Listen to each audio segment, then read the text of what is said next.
Hey all, Jason Levon, priest at St. Luke's Episcopal Church in Milwaukee, Wisconsin. Welcome to another Pause and Pray. The poet Jane Hirshfield wrote a poem titled For What Binds Us.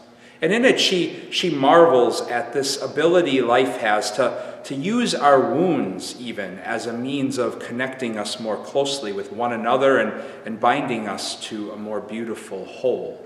She uses the image of proud flesh and horses in the poem, where when a horse's skin gets wounded, it grows back with a vehemence and is darker and raised and stronger than untested skin, and it's called proud flesh.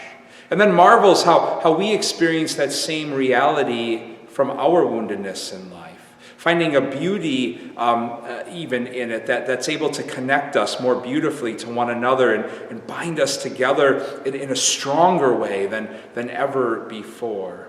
It's a poem that's able to discover something holy and beautiful at work in our wounds. Today is December 21st, and on the church's calendar, it's the feast of St. Thomas the Apostle.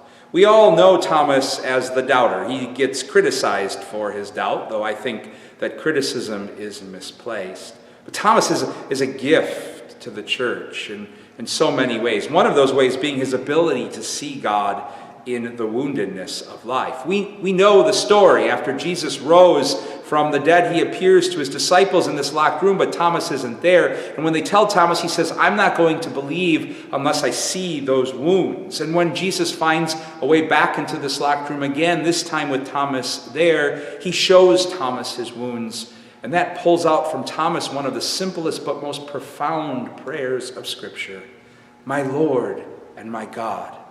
Thomas able to encounter God in the wounds of our humanity. And there's a holy invitation in all of that to pause and pray about during these last days of this Advent season.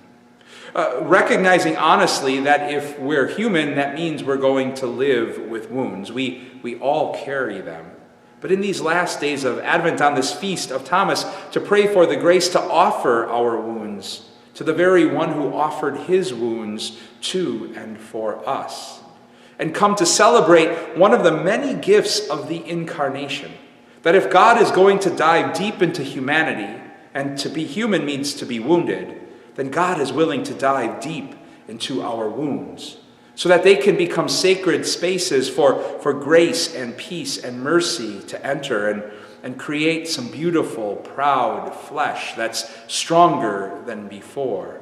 And also open our lives up more fully and richly to one another, to be bound together in love, by the love that sees our wounds once again not as obstacles, but as invitations to enter and begin the work of holy healing. Advent peace and blessings to you all.